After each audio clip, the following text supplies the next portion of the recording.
Welcome back, fellow football fanatics. It's College Football with Sam, and today we will be reviewing and analyzing my final preseason record predictions for the Big Ten's 2023 college football season.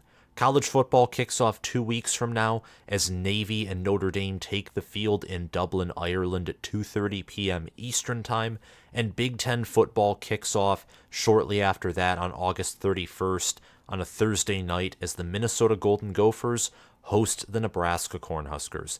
I am very excited and thrilled to preview, react to, and analyze the 2023 college football season with you all.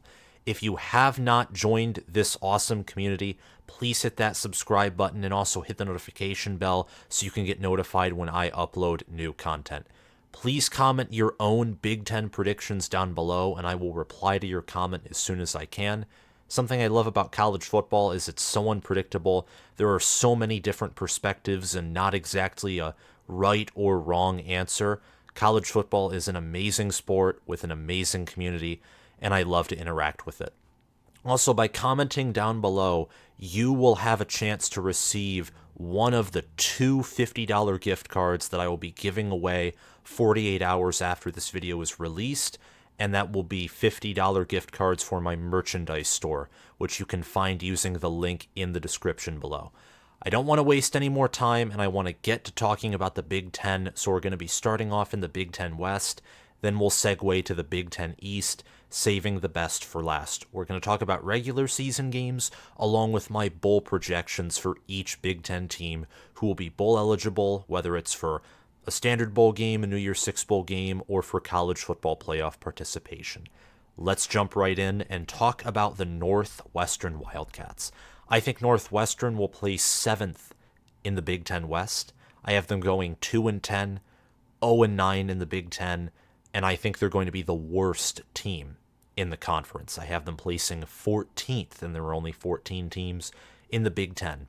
Soon to be 18 teams, though. Oregon, Washington, USC, and UCLA are joining next season, all of whom will be miles better than the Northwestern Wildcats are. You could say that the Northwestern Wildcats are now called the Mildcats because their football program has been mild for quite some time, and that's probably an overstatement. Pat Fitzgerald, before he was fired for a hazing scandal at Northwestern, had gone 1-8 in the Big Ten 3 out of the past 4 seasons. The program has been a dumpster fire. Defensively, nothing has worked. Offensively, nothing has worked. And the only team that has a worse offense than Northwestern, we will get to them, but you can probably guess who that team is. Their head coach's name is Tom Allen, and he's not going to survive this season. The reason I'm talking about other things besides Northwestern is because there isn't much to talk about. David Braun's their head coach, but he hasn't even been an assistant coach in a single Power 5 Division I FBS football game. The last game that he coached in as an assistant coach, as a defensive coordinator and safeties coach, was at North Dakota State. He's unprepared for the task at hand. The roster is barren, with Josh Preby, an offensive lineman, being the best, in my opinion, best player on this football team. I have him as a third-team All-Big Ten offensive tackle. At quarterback, Northwestern brought in Ben Bryant from Cincinnati. They brought in A.J. Henning at wide receiver as well from Michigan. But there have been some players who have transferred out since the hazing scandal occurred and Pat Fitzgerald was fired. But Fitzgerald's staff is still there, led by defensive coordinator and safeties coach David Braun as the interim. Special teams was the single position that I think Pat Fitzgerald left in good shape. However, none of those things are going to save his roster from a pummeling from every Big Ten school they face. Whether that's Rutgers, Minnesota, Penn State, Nebraska, Maryland, Iowa, Wisconsin, Purdue, or in-state rival Illinois, Northwestern is not safe against any of those teams. I think they'll beat UTEP, and I think they'll beat Howard by 2 and 15 points respectively, and that just shows how bad of a program I think they are this season. So the worst team in the Big Ten, we got them out of the way. Hopefully Northwestern, whether it's with or without David Braun as the head coach, Hopefully they can be competitive in the future, but that looks very unlikely. But a team that I think in the long run is going to be well off is Purdue. Purdue also has a new head coach, though it is not due to an off-the-field scandal. It is due to the fact that Jeff Brom wanted to go back to his alma mater in Louisville after Scott Satterfield left to take the Cincinnati head coach job. So Jeff Brom, he went to Louisville. Aiden O'Connell left for the NFL. Charlie Jones left for the NFL. Payne Durham, the awesome tight end from last season, he also left for the NFL. And all in all, this Purdue team is going to have a lot of new faces on it. But there is still some quality depth. Devin Mockabee and Tyrone Tracy, some running backs for the Purdue Boilermakers, they return. Devin Mockabee isn't just some running back either. I use the term some because there are multiple running backs returning for Purdue, but Devin Mockabee nearly had a 1,000-yard season last year as a walk-on. Pretty incredible. Ryan Walters, one of his first moves on campus with Purdue is to offer Mockabee a scholarship. Ryan Walters was criticized by many journalists and college football analysts for his appearance and for his answering of questions at Big Ten Media Days, but you don't need to be a silver-tongued man to be a good football coach. You don't. And whether it's Mel Tucker or whether it's Ryan Walters, who aren't amazing, charismatic public speakers, who cares? Ryan Walters can coach. He coached the best defense or one of the best defenses in college football last year at Illinois, helping to develop Sidney Brown, developing Devin Witherspoon into an All-American, All-Big Ten caliber and a first-round pick kind of player. And Illinois' defense last season was first in the nation in points allowed per game. They nearly beat Michigan, Michigan State, Purdue, Indiana. Every team they lost to was by single digits, and you can thank that defense for that, because even with Chase Brown, a good offensive line, and a solid quarterback in Tommy DeVito, Ryan Walters was a big part of why Illinois for a moment looked like they were locked in to win the Big Ten West. But that's talking a lot about Illinois. About Purdue, I think they're much better than Northwestern is. I have them as the 12th best Big Ten team this season. Offensively and defensively, they're around 12th, 11th, maybe 10th. I think this offense does have some upside, especially with center Gus Hartwig returning. I have him as an honorable mention Big Ten center, but he could certainly find his way on the third, second, or even first team just based off of his experience and depending on how Purdue does this season. Purdue also returns safety Cam Allen, and I think their defensive back room will be solid. I have the Boilermakers going 5-7, 2-7 in the Big Ten. I think they're vastly superior to Syracuse, Virginia Tech, Fresno State, Northwestern, and Indiana. Pardon that noise. Anyway, but every other Big Ten team that they face, whether it's Wisconsin, Illinois, Iowa, Ohio State, Nebraska, Michigan, and Minnesota, all of those teams, except for maybe Nebraska and Illinois, I think Purdue is an inferior quality team to those. So Purdue, I could see getting 5, 6, maybe 7 wins, but I'm going to go with 5 wins as I think their schedule is just brutal with Ohio State and Michigan on there. So 5-7, 2-7 in the Big Ten West, and 6th in the West for placement. At 5th, we have Nebraska. Nebraska is a team who fell in my standings. They're still 7-5, 4-5 in conference, but Illinois, who was previously in 5th, did jump ahead of them. So that's that. But Nebraska, I think, is the 10th best team in the Big Ten. I have them going 7-6, 4-5 in conference, and I have them playing Baylor in their bowl game. This is the first Big Ten team that will be eligible, in my opinion, to go bowling, and I think Nebraska will match up against Baylor in their postseason matchup. I'm not going to discuss the name of the bowl games unless it's the Citrus Bowl, the Relia Quest Bowl, which was formerly the Outback Bowl, or especially New Year's Six bowls like the Orange Bowl, for example, or the Peach Bowl, or Rose Bowl, which this year is a college football playoff semifinal. But we'll also get into those later. Nebraska will match up against Baylor, and if not Baylor, it will be another similar caliber opponent. I think that the Cornhuskers this season will be very good. They'll be excellent at quarterback. Jeff Sims was underutilized and had no supporting cast at Georgia Tech. Meanwhile, coming to Nebraska, he has Anthony Grant, Ramir Johnson, and Gabe Ervin Jr. at running back.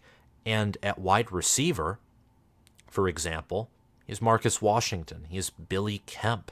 Billy Kemp at Virginia in 2021 was nearly a 1,000-yard receiver. That's when Brennan Armstrong was really good, thanks to Robert Anae, who's one of the best offensive coordinators in the nation. And speaking of offensive coordinators, Matt Rule is the head coach, Marcus Satterfield as the offensive coordinator, and Tony White is the defensive coordinator. That's a pretty good trio when it comes to coaching. Very good head coach, a veteran offensive coordinator, and a proven defensive coordinator who's probably the only reason Syracuse had a winning record last season. He's going to be installing his new 3-3-5 defense at Nebraska, which I think will take time. Nebraska's going to be starting 2 true freshmen most likely in Tony White's front 3. The linebacker core has a great player in MJ Sherman, but I think Luke Reimer and Nick Henrich have already passed their potential to improve. I don't think they're great linebackers. The secondary, they lost Miles Farmer to the transfer portal due to an unspecified incident, but they do have depth there, and they do have playmakers like Malcolm Hartzog, for example. Nebraska's an underrated secondary, underrated linebacker core, but I think in terms of a Big Ten defense, it's well outside the top 7. However, their offense, I think, has the potential to be in the top 7 in the top half of the Big Ten. I have their offense being the 8th best in the conference. I think Nebraska's going to be the 10th best team in the conference, as I've already mentioned. Their strengths are going to be everything on offense, except for the offensive line. Defensively, the trench play, once again, will be a weakness, but overall defense will be more balanced roster-wise, which really isn't a good thing, and that won't help against Minnesota, Michigan, Michigan State, Wisconsin, and even rival Iowa, as those teams especially should have excellent trench play this season. I think that Nebraska will open up with a loss against Minnesota, but they'll beat Colorado, Northern Illinois, and Louisiana Tech, as they're vastly superior to those teams. In fact, I think they'll blow them out. They'll lose in a humiliating fashion to Michigan. However, that's just because Michigan has elite trench play on both sides of the football and is better at every position on the field compared to the Cornhuskers. It would be the same thing if Nebraska hosted Ohio State, for example. The chasm between Michigan, Ohio State, and a team like Nebraska is just too huge for that to be a close game. Nebraska will upset Illinois, beat Northwestern, Purdue, lose to Michigan State, but beat Maryland. Wisconsin and Iowa's back-to-back games will be challenging, and I think Baylor will improve this year under Dave Aranda. But Nebraska will be to its first bowl game. Its first since 2016, and I think that would make the start of the Matt Rule era successful, and it would give Nebraska a lot of momentum. Now we're on to Illinois, who had their own spout of momentum last season and started out, I think, 7-1, but then finished 1-4. And Brett Bielema talked about that at Big Ten Media Days and accepted responsibility for it and said that his team, they're trying to learn what they can from that experience. Illinois this year, I think, is going to be a middle-of-the-road Big Ten team yet again. Last year they were. Yes, they played everyone close in their losses, but also several of their wins were by small margins. Illinois was a team that literally described that the game of football is sometimes won by inches. That's the Illinois Fighting Illini. That is Brett Bielema. And I have Brett Bielema in the Illinois Fighting Illini going 8-5, 5-4 in the Big Ten, and finishing 4th in the Big Ten West, playing Pittsburgh in their bowl game, who I think they will beat. Illinois' schedule, they avoid Michigan and Ohio State, but they have many sneaky non-conference matchups. Toledo is one of the best teams in the MAC. Florida Atlantic is Casey Thompson at quarterback and Tom Herman as their new head coach. And Kansas is the opposite of Illinois, the exact opposite. Kansas is basketball on grass. Who cares about defense? Burn it all down.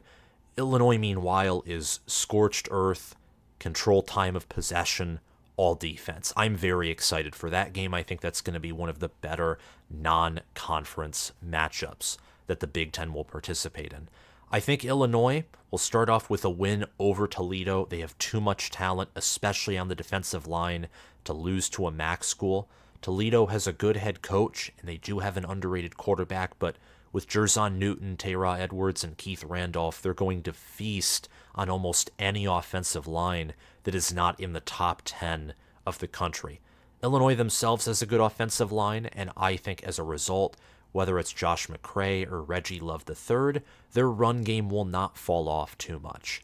But against a team like Kansas and Penn State, Kansas, because their offense is just so explosive that I think only a top 10 defense could slow it down, and Penn State's overall more talented than Illinois.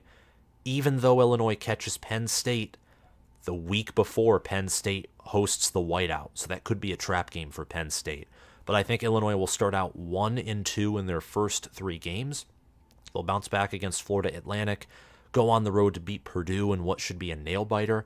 They'll be upset at home by Nebraska, go on the road at Maryland. I think a common theme for this Illinois team in the middle of the year will be surviving and advancing, just like last season. They will beat many Big Ten teams on the road and then lose to Nebraska or Wisconsin as well in what should be a trap game for the Badgers at home.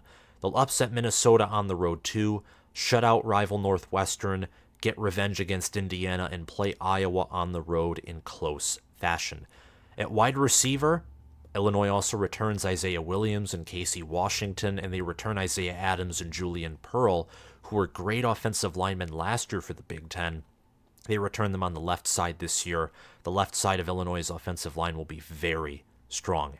At linebacker and defensive back, they lose tons of players, but they should retool. There are plenty of experienced backups from last season who will start this season. I expect Illinois to have one of the best defenses in the country. They're only 7th in the Big Ten because you have Ohio State, Michigan, Penn State, Iowa, Minnesota, Wisconsin. You have so many defenses that will be in the top 15 or top 10, and I think Illinois will have a top 20, top 15, maybe top 10 defense. Their defense will certainly be top 10 in scoring thanks to their style of football and schedule. Up next at third place, we have the Iowa Hawkeyes. Kirk Ferentz is returning for what is seeming like his 100th year as the Iowa football head coach. I think he will command a program that is in the upper half of the Big Ten's football hierarchy. I think the offense, while still being in the bottom half of the Big Ten, will improve. And I think with Cade McNamara at quarterback, Eric All and Luke Lachey at tight end, guys like Mason Richman at tackle. Mason Richman I have as a third-team All-Big Ten tackle. I think that this offense, but don't forget about Caleb Johnson, who I have as a third-team All-Big Ten running back. I think that their offense will score nearly 30 points per game. Of course, that's points per game, and that includes some of the defensive touchdowns that Iowa's defense will inevitably get, but nonetheless, it's impressive, at least by Iowa standards. I'm not a fan of Brian Ferentz. I can only imagine what Iowa would be able to do this year if they had Garrett Riley at offensive coordinator instead of Brian Ferentz, but that's not the reality of the situation. For Iowa, I'm going to keep it short and sweet because Iowa is consistent. There's not a lot of questions surrounding Iowa, in my opinion. They have one of the most stable rosters in the country. At tight end, they have Luke Lachey and Eric All. That's one of the best tight end rooms in America. Defensive line, just get a load of these names on the defensive line. At the defensive end, Joe Evans and Deontay Craig. Joe Evans and Deontay Craig are phenomenal players. At defensive end, they had over 13 combined sacks just last year. And at defensive tackle, I have Logan Lee and Noah Shannon. That's Iowa's front four right there. And that is one of the best front fours, one of the best defensive lines you will find in America, like point blank. So this defensive line and then the defensive back room with Xavier Nwampka, Cooper DeJean, Quinn Schulte, and others will be phenomenal as well. Linebacker Jay Higgins and incoming transfer Nick Jackson from Virginia, they should start there. I have Iowa going 9-4, 6-3 in the Big Ten. They'll be third in the Big Ten West. They'll play a undervalued USC team in the Las Vegas Bowl. And I mentioned that bowl game because I have both Iowa and USC in my top 25. So a top 25 matchup is worth mentioning. I think USC, because of their defense, will struggle in the same way that Iowa, because of their offense, will struggle. Even though both have talented players on those sides of the football, they have incompetent coordinators in Brian Ferentz and Alex Grinch who ruin everything. So maybe in the bowl game, we will see which coordinator, if they're still employed, will try and say, no, hold my beer, I want to lose more than you do, bowl. That could be very entertaining. I think Iowa will only lose to teams who are superior than they are, but they will beat any football team that is objectively worse than them. So Penn State, Wisconsin, Minnesota, and USC in the bowl game, I genuinely think that they will be better than Iowa this season. Although my power rankings would disagree with USC. They would pick Iowa over the Trojans as an overall team. But that means Utah State, Iowa State, Western Michigan, Michigan State, Purdue, Northwestern, Rutgers, Illinois, and Nebraska would be wins for the Iowa Hawkeyes, who would go 9-4. I think Cade McNamara is going to have less than 5 interceptions, and that will be the primary reason that Iowa improves off of last season's record. We have PJ Fleck and the Minnesota Golden Gophers up next. Minnesota, this is a team that I think is certainly in the top 20. They're close to a top 15 team this year, and I think they're the 5th best team in the Big Ten. Their offense and defense are going to just fit inside of the top half of the conference. Offensively, I love their supporting cast. I think that their breakout player is going to be their offensive center, Nathan Bowie, who I think will get around 900 snaps this season, be perfectly healthy, and he'll be one of the best centers in college football. I have him as a first-team All-Big Ten center. Minnesota lost John Michael Schmitz, and while Nathan Bowie I don't think will be John Michael Schmitz in year one, he'll be pretty close. And then at guard we have Tyler Cooper and Quinn Carroll, who I have on my honorable All-Big Ten team and third-team All-Big Ten team, respectively. So the offensive line will reload. They've retooled players. They've moved players around from tackle to guard and center, and they're big. They're so physical on the offensive line, really in the trenches, amen, but on the offensive line especially. At tight end, they're big too. Brevin Spanford and Nick Callerup, I believe, are both 6'7".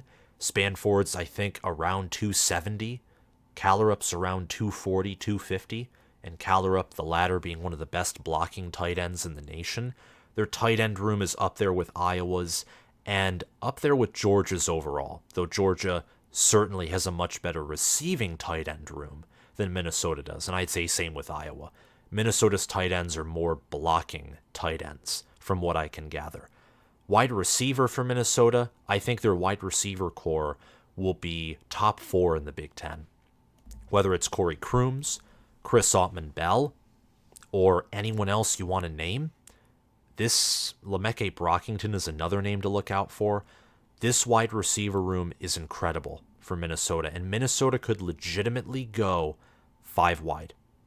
They could go 5 wide with all wide receivers or 4 wide receivers and a tight end in Brevin Spanford, and they could be successful.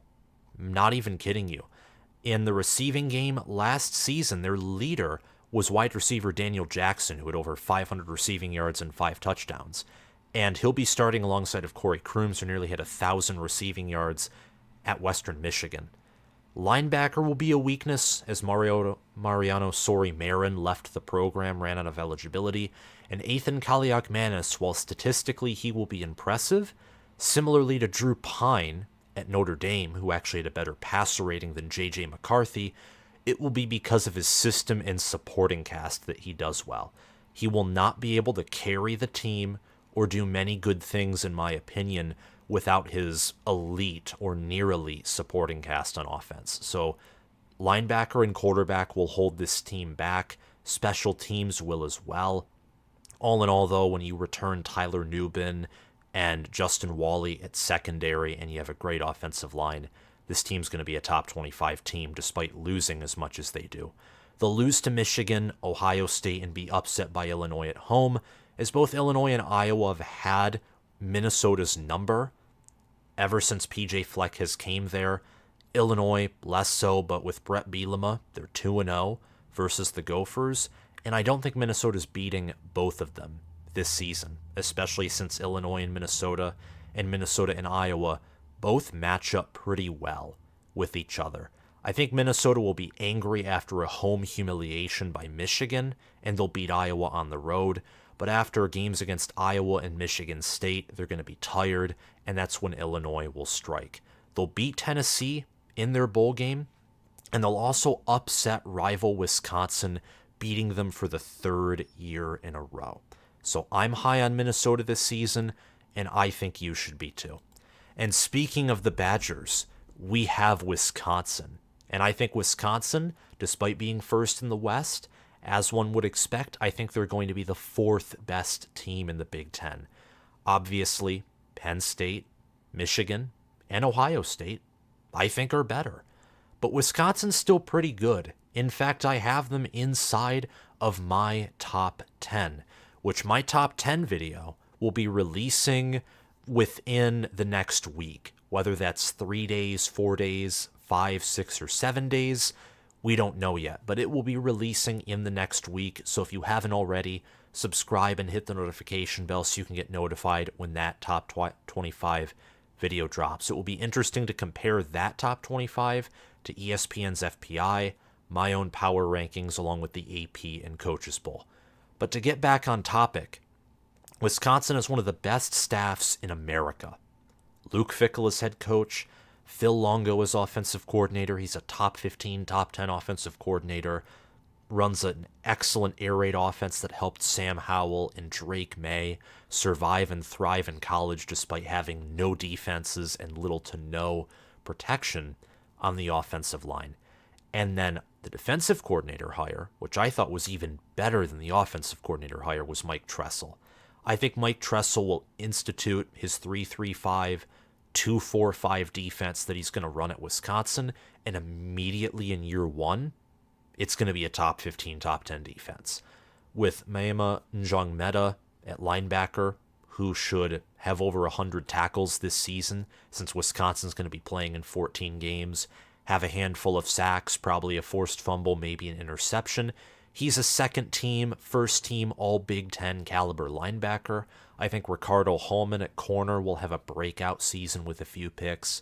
Kamoy Latu returns at safety. Isaiah Mullins, who wasn't healthy last season, if he's healthy this season, he could have a bounce back year at defensive end. Wisconsin also brought in Jeff Petrowski from Michigan State, and he was good in 2021 but got injured. Was going to have to work his way back up the depth chart, and he figured that he would start somewhere new. And I think familiar, as I think Petrowski was recruited potentially by Mike Tressel, or at least played under him for a season. But maybe I'm wrong. If I am, please correct me in the comments down below. The offensive line is amazing. There are several great players there. I have Joe Huber and Jack Nelson as one of the best tackle duos in America. I have Huber as a second-team All-Big Ten tackle, Nelson as a third-teamer. Michael Furtney, Tanner Bordolini, and Jake Renfro will be a great interior offensive line presence. Tight end and wide receiver are areas of weakness for this team, but with running backs Braylon Allen and Ches Malusi and a solid quarterback in Tanner Mordecai, this offense will be the third best, I believe, in the Big Ten. Wisconsin will start out hot and furious, smashing Buffalo, Washington State, beating down Georgia Southern, destroying Purdue on the road, and beating Rutgers, Iowa, and narrowly escaping Illinois on the road before facing Luke Fickell's alma mater, the Ohio State Buckeyes. They will be too much for Wisconsin this season, even though Wisconsin will play their best.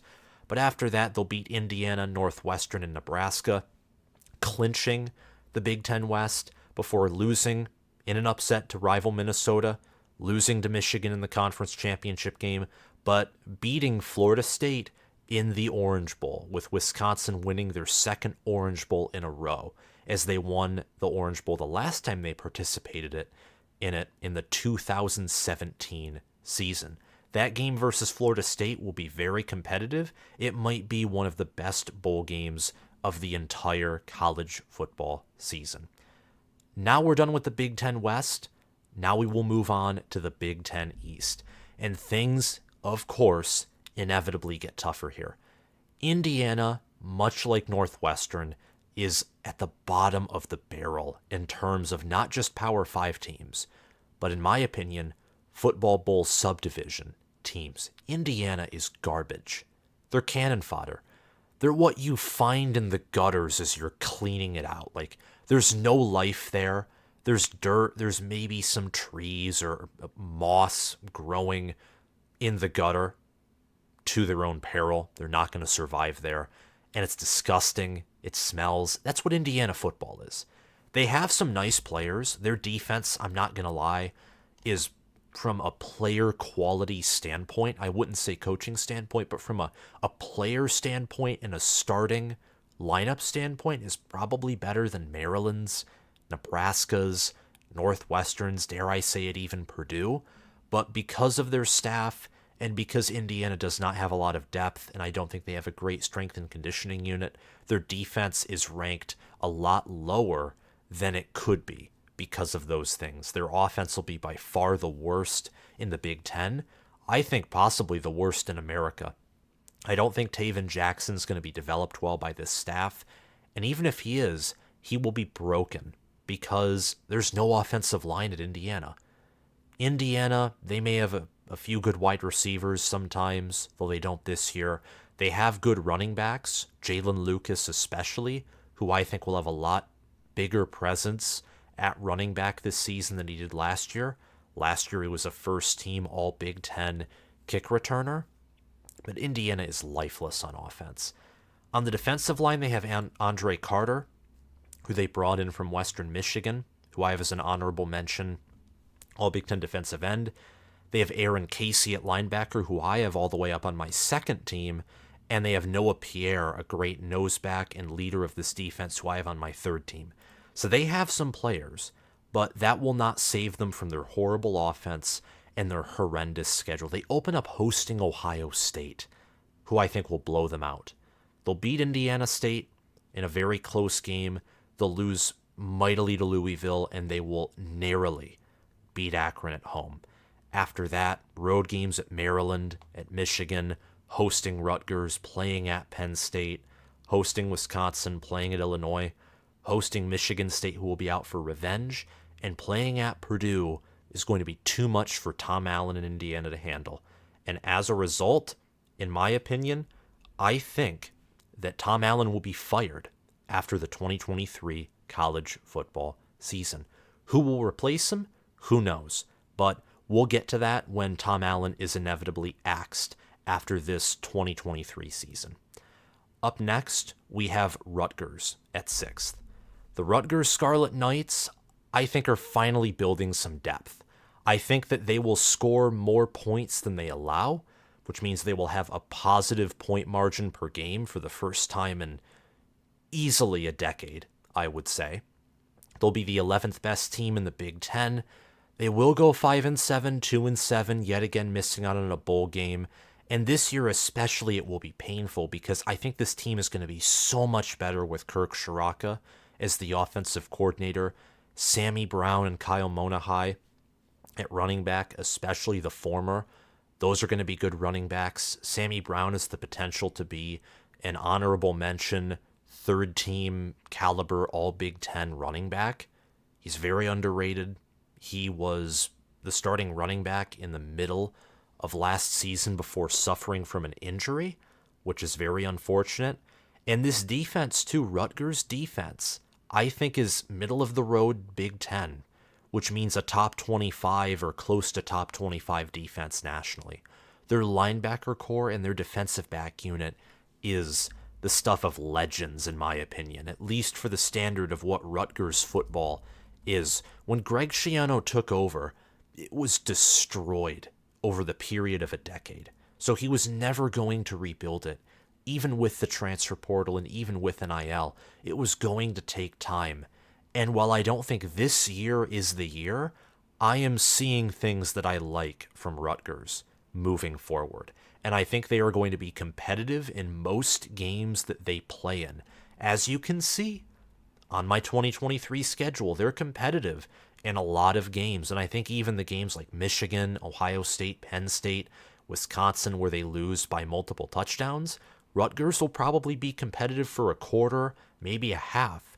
Against Michigan last season, they led Michigan at some point before Michigan scored 30 or 40 points in the second quarter. And it looked very lopsided, but if you watched the game, and indeed I did, Rutgers was competing and leading at one point, and they were inspired. Gavin Wimsatt at quarterback will improve. I think he's going to be the breakout player this season, but he last season wasn't great, to be frank. And this season, I don't think he'll be either, but he'll be much improved with a good running back room and Johnny Langan at tight end. This offense will finally have some heft to it. They won't be good, they won't be great, but they didn't even score 18 points per game last season. They'll score 25 points per game this season, which will be a massive improvement. The offensive line, outside of tackle, is pretty horrible, but defensively, they have Deion Jennings at linebacker, and I think they'll be set as well at corner with Robert Longerbeam, and on the other side with Max Melton. Both of those guys are juniors. Also, don't forget about Tyreen Powell, who I think led the linebacker core in sacks last season. And special teams, as always, will be an A+. Rutgers will start out with wins over Northwestern, Temple, Virginia Tech. They will play on the road at Michigan. I'm sorry for that mess up there, but that's meant to be a road game. They'll get humiliated. They'll beat Wagner at home. Then they'll travel on the road at Wisconsin, host Michigan State. Both of those will be losses. Their final win of the year will be against Indiana, but Ohio State, Iowa, Penn State, and Maryland, that November stretch is going to be too much for Greg Schiano to handle. I could see this team getting 6 or 7 wins, though. If they would, it would be against Iowa, Maryland, Michigan State, maybe on the road at Wisconsin as well, against programs who aren't as secure as the Big Three in the Big Ten. At 5th, we have the Maryland Terrapins. Maryland at 7-6, 3-6 in the Big Ten. I think they're going to play against Central Michigan in their bowl game, in the Quick Lane Bowl, which will be in the same stadium that Penn State and Michigan State face off in on, I think it's November 24th, the Friday. It's Black Friday is when Penn State and Michigan State will be playing. That will be a good game, and I might be going there, but I don't think I will. But to get back to the Maryland Terrapins, I think they'll be 9th in the Big Ten. Mike Locksley said this team is ready to compete for championships, and if he had a better defensive line, if he had a better reputation as a coach, which he's building that reputation, by the way, and if they had better special teams, I would believe him. But Talia Tagovailoa, even though I think he's going to be a top 4 quarterback in the Big Ten, along with Jeff Sims, Kyle McCord, and J.J. McCarthy, he himself has questions. The offensive line also has questions. They lost a plethora of players there. I happen to think that with Eric Harris, Delmar Glaze, and players like those, they'll be just fine. But just fine isn't good enough in the Big Ten when opposing defensive lines that are from Penn State, Michigan, Iowa, and Ohio State are amongst the best of the best. You have to have the best of the best in the trenches. And I don't think Maryland has that this season. At tight end, though, with Corey Dyches, who had nearly 500 receiving yards, wide receiver, they lost Dante Demas and Raheem Jarrett, but returned Jayshon Jones, brought in Caden Prather from West Virginia, and another transfer incoming from FIU, who had a 1,000-yard season in, I believe, 2021. And with Roman Hemby coming back as well, this offense and the skill positions will be loaded. Maryland reminds me a lot of Nebraska, where they're great at skill positions. They're better at linebacker and secondary than they are on the defensive line. They're a great team in everywhere but the trenches, and that's going to kill them. Honestly, that's going to kill them. I think against a team like Towson, Charlotte, and Virginia, they'll dominate. But Michigan State this year is improved on the offensive line, and they'll have a great defensive line. Ohio State, Illinois, Penn State, and Michigan all have great trench play. Nebraska has the better coaching staff. I don't know if they'll have the better quarterback per se, but Lincoln and Memorial Stadium, that's an intimidating place to play. So I have the Huskers winning since it is on the road. But Maryland will finish 6-6, 3-6 in Big Ten play. As the 9th best team in the Big Ten, they'll play Central Michigan in the Quick Lane Bowl.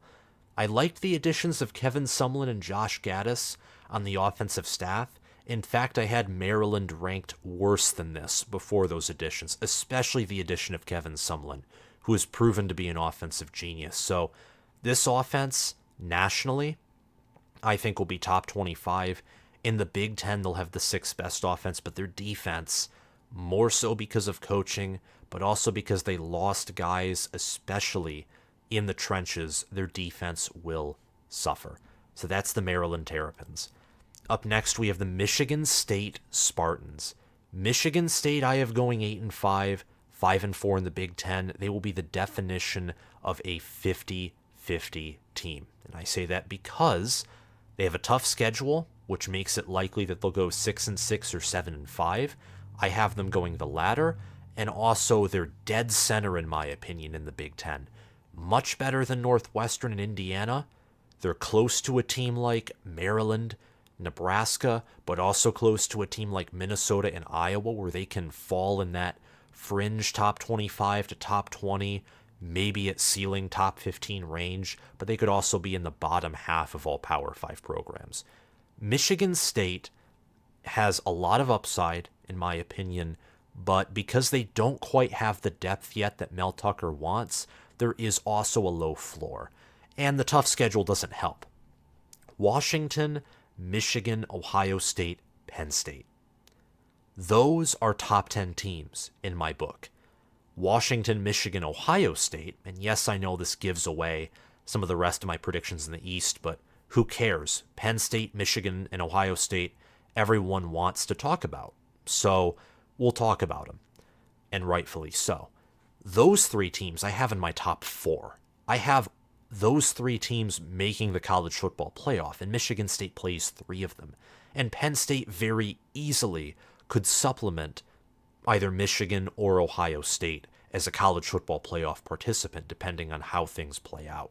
So Michigan State has a tough schedule, and to add on top of that, Nebraska, Maryland they could be top 25 teams, but more importantly, Iowa and Minnesota, teams that are on the road, I think are going to be top 20, if not top 15. And those teams will have better defenses than Michigan State. They'll have better trench play. They're going to be very hard to stop. And I have Michigan State beating Penn State. It was a choice between Penn State and Minnesota. Minnesota, it's a spot for revenge. It's going to be after the Michigan game.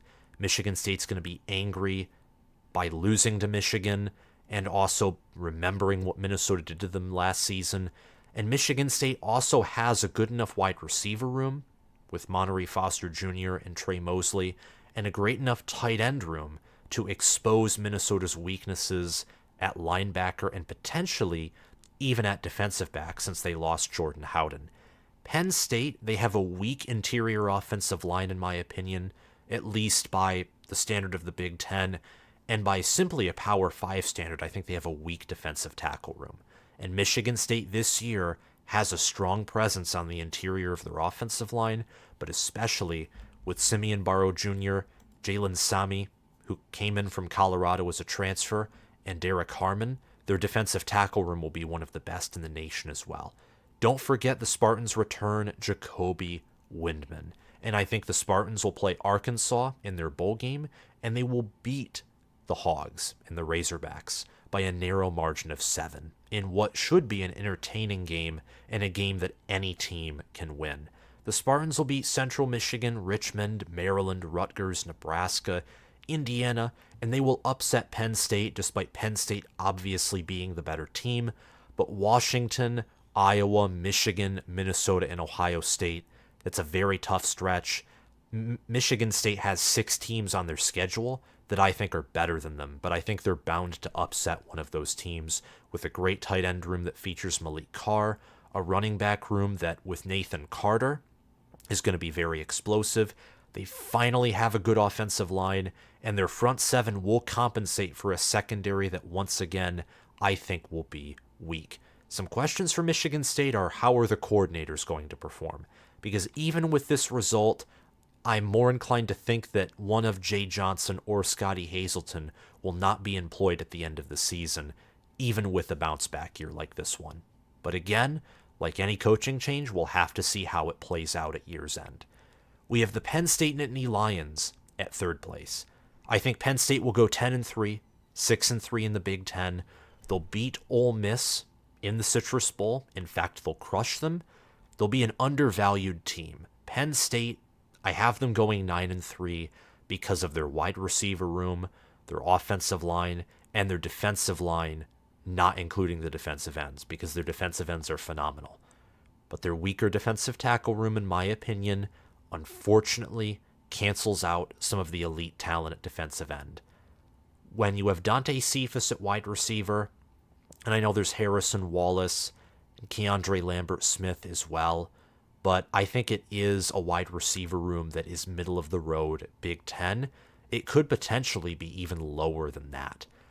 But I think Penn State will have the conference's fourth best defense, which will be a top 10 defense, and the fourth best offense, which will be a top 20, top 15 offense. They will be the third best team in the Big Ten, scoring nearly 40 points per game and allowing less than 20 points per game. As much as I sometimes knock on James Franklin or Manny Diaz, and rightfully so, as the former only has, I think, 2 or 3 top 10 wins in the Big Ten, and the latter, I think, is a younger version of Don Brown. I like Mike Yurcich. I love Terry Smith as the defensive backs coach. He's done a phenomenal job developing guys like Joey Porter Jr. and Jair Brown, who just got drafted in the 2023 draft. And Kalen King, in my opinion, an All-American and definitely first-team All-Big Ten corner. He comes back. He'll be a first-round pick. And also Jalen Reed and Keaton Ellis. Those are going to be players who will be drafted. And in my opinion, they could have themselves All-American potential. So defensive back, linebacker with Abdul Carter, former 5-star, 4-star Curtis Jacobs, Tyler Elston, and Kobe King. That's one of the best linebacker rooms in the country. This team can go 10-2, 11-1 in the regular season. I can't see them going 12-0 though, as I think Ohio State and Michigan are going to be too good. They're too tough. In Ohio State, they have weaknesses at tackle. Their offensive line depth is questionable, but they have the skill position room to match up well regardless with Penn State's defense, and their run game's going to get better, and they have home field advantage. And for Michigan, they have no depth concerns in the trenches. Their defensive line and offensive line might both be the best in their respective categories nationally. And with the number 1 running back room, and with Penn State's defense, just from a roster standpoint, they're going to struggle more against the run than against the pass. Penn State, in my opinion, is built more like an ACC team. They're built like a Clemson in the middle to late 2010s, where they have a highly talented quarterback, a good run game, but their offensive line is questionable. But then they also have that high upside NFL talent on defense and an aggressive defensive coordinator and a great defensive staff all around.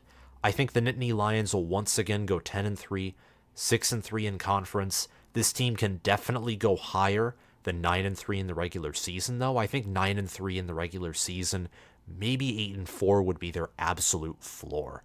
In fact, it's probably more likely the Nittany Lions go 10-2, but I think Michigan State is going to upset someone, and I think Penn State is going to be upset by either Illinois, Iowa, or Michigan State. Potentially, dare I say it, even Maryland before a huge matchup against Michigan, which will likely seal the deal for Penn State to either go 11-1 or for them to go 10-2, miss out on a chance to win the Big Ten yet again, and potentially from there fall to 9-3.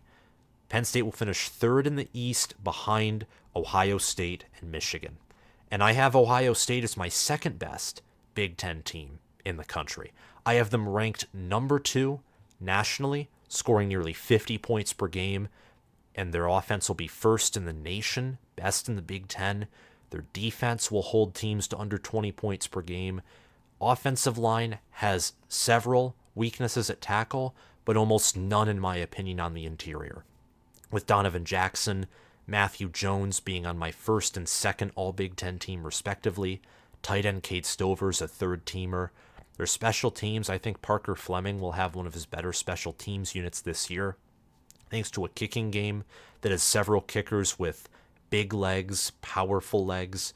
Their staff, Ohio State with Brian Hartline, Jim Knowles, Perry Alagno, Tim Walton, Larry Johnson, cannot forget about him, Justin Fry, Tony Alford. It's one of the best staffs in the country. Ryan Day has built this program better than what Urban Meyer built it into in his later tenure. It's much better. No losses to Purdue or Iowa by 20. None of that. And even though Ryan Day has a problem with Michigan, which I think is more so a credit to what Jim Harbaugh has done rather than to what Ryan Day hasn't done, he doesn't struggle against anyone else. This wide receiver core will be the best in the nation with Marvin Harrison Jr. and Emeka Egbuka. Running back, if healthy, could contend for that as well with Travion Henderson, Mayan Williams, and Dallin Hayden. I think quarterback will be set with Kyle McCord or Devin Brown, whoever starts. Defensive back, I think they'll improve with Denzel Burke. Tanner McAllister is gone, but Davison Igbinosun comes in. Cameron Martinez, Josh Proctor, Lathan Ransom. These are going to be some players who will start at secondary, which should be deeper and much improved this year. Linebacker has the nation's best linebacker in Tommy Eichenberg, and the defensive line has high-ceiling players like JT Tuimoloau and Michael Hall, and also Tyleik Williams and Ty Hamilton, with the Buckeyes' defensive tackle room, I think, being the best in the Big Ten. Their schedule, while challenging, will look like a cakewalk for how good this team is going to be. They'll blow out Indiana, Youngstown State, Western Kentucky, and Notre Dame. They'll also blow out Maryland, Purdue, beat Penn State after the Nittany Lions compete for a half to 3 quarters. They'll have some struggles against Wisconsin on the road and also against Rutgers on the road, in my opinion, but they'll smash Michigan State. They'll beat Minnesota relatively handily, and they won't beat the Michigan Wolverines, but they could certainly contend to beat Michigan in Ann Arbor. They'll lose by a score of 31-41. It will be a much closer game than last season, and with an 11-1 record, I think the Buckeyes will make the college football playoffs, playing against Georgia and beating them in a similar way they beat Clemson when they rematched with the Tigers in 2020. But they will fall to Michigan again in the national title. Why is this? I think Michigan is more experienced. I think they're deeper. I still think Michigan, regardless of Jim Knowles' defense being in year 2, still matches up better with the Buckeyes from a scheme standpoint and a roster standpoint. And at the end of the day, starting quarterback experience and being clutch at that position and having mobility matters. And J.J. McCarthy, in my opinion, is a better quarterback, and he's more clutch, more proven than Kyle McCord, and he also has mobility. And that with a better offensive line, a better run game, a better ability to control games is going to result in Michigan winning the game twice this season, which is a bold prediction of mine. So 12-2 with a playoff win, but an 8-1 finish in the Big Ten, and once again, a second place finish for Ryan Day. And finally, we have the Michigan Wolverines, who I have as the best team in the country, Ohio State being in that second place, the number 2 team in the country. However, I do want to mention the game. Whoever wins in Ann Arbor will win the national title.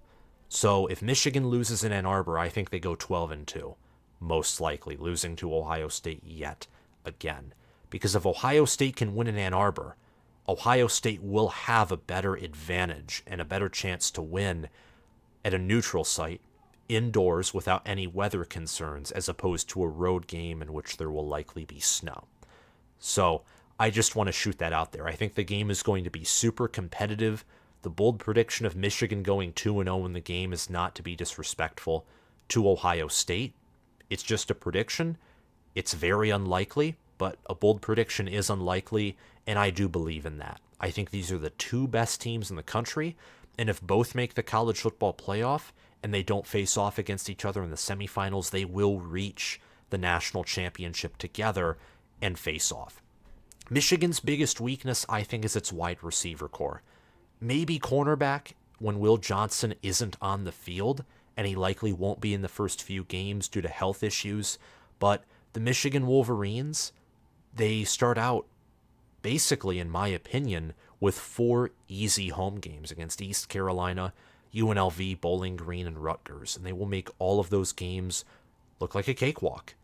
Michigan will be the best team in the Big Ten, the best team in the nation. They'll have one of the best offenses in the country as well, but more importantly, they will have one of the best defenses nationally. And in my opinion, overall, the best defense in the Big Ten. Their O-line and their defensive back room will be number 1 nationally.